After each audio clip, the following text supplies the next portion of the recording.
And then building your profile from the ground up. So this is the aspect for, we might have different experience levels in here. This is for the beginners here. And even if you already have built a LinkedIn, you might still be able to take something away from this. So the profile picture is the most essential part of your profile. So personally, I don't connect with anybody or interact with anybody that doesn't have a profile picture. They seem like a fake profile to me. I'm not sure if they're real. And quite frankly, if you don't have enough effort to put a profile picture on your account, then you're probably not taking the medium serious enough anyway. So very essential that you have a profile picture. And then, so what's the difference between an average profile picture and a great profile picture? Let's take a quick look. You want to make sure that your picture is not pixelated. Anything over 400 by 400 is going to be fine on this platform. Anything underneath it is going to be rasterized, which is compressed, and it's going to make it more pixelated. So it could be the best picture in the entire world, but if it's pixelated and grainy, it's not going to be effective, and it's probably going to hurt your connections. And then you want to make sure that it's tightly cropped. Your face should be the focal point, and a best practice for this is normally to aim to get your face taken up around 60% of the picture, which is going to seem uncomfortable whenever you're cropping it. It's going to seem like you're cropping it too close. But I promise you, whenever you go into LinkedIn and you're scrolling through, you'll see that the vast majority of people that have their LinkedIn profiles optimized have it almost uncomfortably closely cropped in, because you're hardly ever just looking at the profile picture. It's normally taken in with the rest of the profile as a whole. So again, you want to make sure that the face is taking up roughly 60% of that picture. And let's show you some examples here. So this is an example of an effective profile picture from a CEO at a Fortune 500 company. And you can see, you can't even tell, it might be kind of rough to see for the people in here in person, but you can't even tell what she's wearing in this picture because it's so tightly cropped that you can't even see the clothes. So again, that was probably uncomfortable whenever she was cropping it. It probably felt like she was cropping it too tight, but you can see in this picture, it's actually very effective. And then this is a picture demonstrating my second point here about how different industries expect different levels of professionalism. So I was a graphic design major for 2 years, and I was optimizing my LinkedIn for graphic design for the first 2 years of my college career.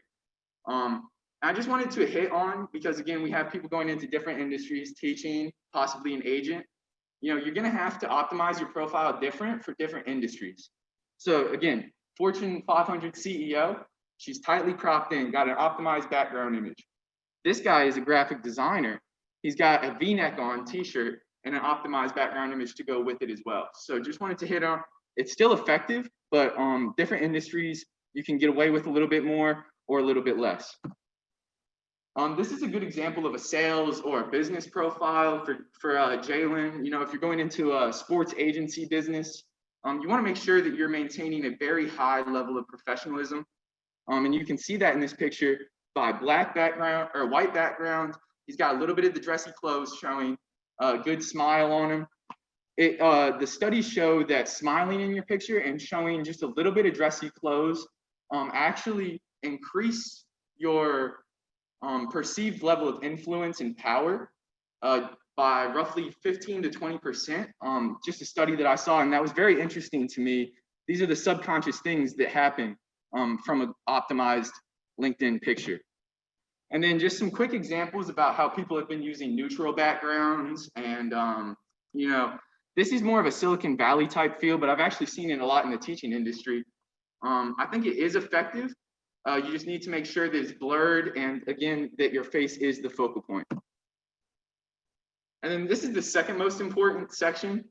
And we're going to talk about keywording here. And this is going to be a theme throughout the rest of the presentation, as I believe it is one of the most essential things to establishing your online presence. You want to make sure that your summary and about section is thought of as an elevator pitch. So what I mean by an elevator pitch is, imagine you're in New York and you're getting on an elevator at a massive building, and there's a guy already in there. You don't know it at the time, but then you find out he is a Fortune 500 CEO. You have 30 seconds on that elevator to sell yourself as to why you would be an asset to him. think of this section as that. Focus on who you are, what you do, but especially why you do it. So what I mean by that is, what is your purpose? If you can convey your purpose to an employer, that's going to separate you from the majority of competition, as a lot of people don't think about what their purpose or their passion is. So I would encourage everybody on Zoom and here in person to, make a goal or set 30 minutes aside in the next week or continual weeks where you just start thinking about what your passion is and why do you do what you do, because you want to be able to convey that to potential employers. And then in this section, you also want to make sure that you are including your core skills.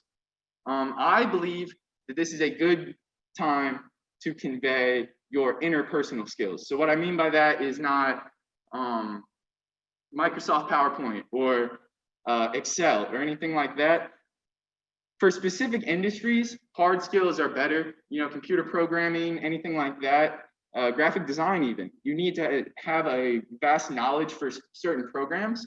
But one thing that I personally believe is that if you're not sure what you want to do, or if it's still kind of broad, you want to make sure that you're building up your interpersonal characteristics. So for agency, or for sports agency, maybe that's leadership. In my profile, I have human interaction, communication, stuff like this. Those are transferable to all industries. And then, so this is the most read section of your account. Again, going back to that before, we have to be intentionally marketing ourselves to our target market in this section. So what I mean by our target market is the recruiters, or really anybody that you are targeting with your LinkedIn. So if you're here to leverage a job offer like I am, I'm targeting recruiters in the industry that I'm interested in going into. So again, you want to be intentional about selecting your target market and then always targeting your message towards them. In this section, good practice, be clear over cliche. There's a bunch of wording, and whenever you go into LinkedIn, you see a bunch of people trying to use massive words in this section, and I personally get lost in it, and it normally leads me to not reading the whole section. It's too watered down. You want to have clear points and not expound too far in this section. And then again, keywords, I'm going to show you an example as how we can use keywords in our about section. So for this one, I just Googled top keywords for the nursing industry, and immediately hospital, registered nurse, clinic, patient care, vital signs, and basic life support came up. So I used those in a sentence as I would if I was a nursing major in my about section. And this is the sentence: registered nurse with an experienced background in patient care in both clinical and outpatient settings. So again, we hit 3 keywords there in a sentence, and you're going to have, as many sentences in your about section as you want, where you can maximize these sentences by using keywords. So this is an example of my profile. You can see how I have the profile picture tightly cropped. I could honestly even crop it a little bit tighter, but again, it was uncomfortable in the moment. I think I have actually since then gone in and tightened my crop a little bit more. But I really just wanted to point out in my about section how I used keywording. So in my about section, I said I have a passion for sales, human interaction, and leadership opportunities. So for the IT staffing world that I want to go into, sales, human interaction, and leadership were 3 of the top keywords that I felt related to me. So those are things that I convey in my day-to-day life that are also top keywords for my industry. And I put them right at the top there. As you can see, I have spacing between the paragraphs so it's easier to read. And then account management and lifelong learner later incorporated, again, 2 keywords for my industry that I wanted to incorporate in there as I felt they applied to me. And then this is the next one under about. So this is your experience and education section. This can be treated a lot like a resume. Whenever you're putting where you worked in the past and a light summary of where you were or what you did in that position, and then also your education. These are both right next to each other in tandem. You want to really only include valuable work experience in this section. So work that you would be happy to discuss with a potential employer or target towards your target market. This is stuff that you want to make sure you're including. And again, great opportunity here to use keywords, but I wanted to hit really quickly on tailoring your experience to your target market. So what I mean by this is, by no means am I saying lie about what you did in a past position. I'm more so saying that you can, maybe it wasn't the most important thing you did in that position. I'll give an example here in my own profile as to I included a project that I did with a company that was a sales project and it related to my target market, but it wasn't one of the biggest projects. So again, that's tailoring my experience to my target market. And I'm going to show you how I did that in a second. And then quick tips, you want to make sure that you include all schools that you have attended, and show how you challenged yourself at these schools. So the main reason I say that is because I attended 2 different high schools and 2 different colleges. So these were opportunities for me to grow my network quickly that maybe other students didn't have. But again, if you have been to multiple colleges, if you're a transfer into Culver, anything like that, you want to put all of your experience on there so that you will pop up on the suggested connections page to people at that school. And then, so this is my experience section. Let's take a look at some of the code words I used in this section. So account management and consultative selling, again, 2 code words used in the sales industry often. And then this one with the arrow right next to it is the example of how I tailored experience. So I said spearheaded a deliverable for the sales team to simplify the sales process. Again, this probably wasn't even one of the top 5 projects I did at that company, but this was something that I could convey to my target market, as this was a marketing internship. I didn't do a ton involved in the sales world. So I wanted to make sure that the few things that I did do involving sales, I incorporated into my description. And then endorsements and recommendations. So this is one of the most essential parts of your profile, especially whenever it comes to adding validity to your profile. So you never want to be afraid to ask for a recommendation on your profile. A lot of people get bashful in this aspect. They feel it's egotistical or something.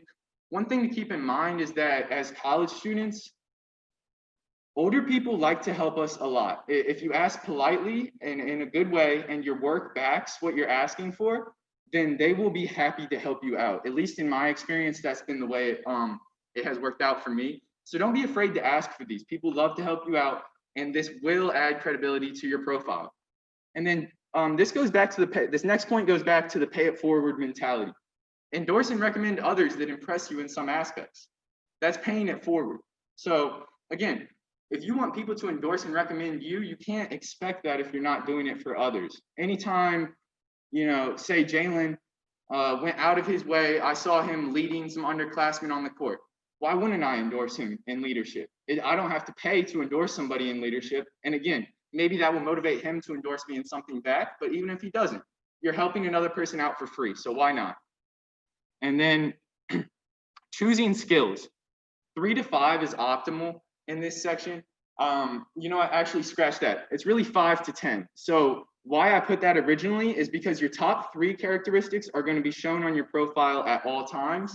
And then there's going to be a little expand button, and then the rest of your skills can be shown. So it's really up to you as to what skills you want to include in that expand section. But the main thing I want to hit on is that those top 3 skills that you choose are going to be shown on your profile at all times. So you want to make sure that you're intentionally choosing these, and then you're working to develop them. So you're asking people to endorse you, you're endorsing others. Whatever that may be for you, you are developing them in some way. And then quick tip, this is something that I always do. I like to ask for recommendations or endorsements before I leave the company. It just adds a little accountability to it. I found that, in these professional environments, life can move very fast. So even once you're done there, they might quickly be moving on to the next thing that they're doing. While you're still with the company, whenever they see you walking around, they'll be like, oh yeah, I have to do that recommendation real quick. And it has worked for me in the past. So just a quick tip there. So let's look at my skills and endorsements section and take a look at the 3 skills that I specifically chose that I wanted to show on my profile at all times. So leadership, communication, and consultative selling. 2 of those 3 are interpersonal. And honestly, the third one, could technically be interpersonal, but again, that was a keyword for my target audience. So again, keeping it broad here, but also intentionally targeting it towards the staffing industry and recruiters in that industry. So just wanted to highlight the keywords. So this is what happens on my skills section whenever you hit the expand. So now you can see the other skills that I have on here. And so you can kind of tell that those were the past graphic design skills. You know, some might argue that it's good for me, they would be good for me to take those out. Personally, I feel as though they still add an aspect, show a little bit about my background, and that's something that I bring up in all interviews anyway, is my diverse background. So I have chosen to keep these in there. And then this is actually the screenshot of me texting my former boss and asking for a recommendation. I just wanted to give you guys a tangible example of how I do this and kind of show you how they're normally very excited to help you out. So I just said, hey, Angie, I'm in the process of trying to transition my LinkedIn profile from graphic design to more sales and recruiting, and all of my recommendations are for graphic design. It would mean the world to me if you could leave a recommendation on my profile for my work this summer when you get the chance. And then I actually specifically told her, or asked her if she could endorse my consultative selling as well, because I still had graphic design skills in my top 3. So again, you can see how she responds in all caps, OMG, of course. She's very excited to help me out. Again, this is something that costs her no money and is priceless to me. So a lot of people will be happy to help you if you convey how valuable it is to you.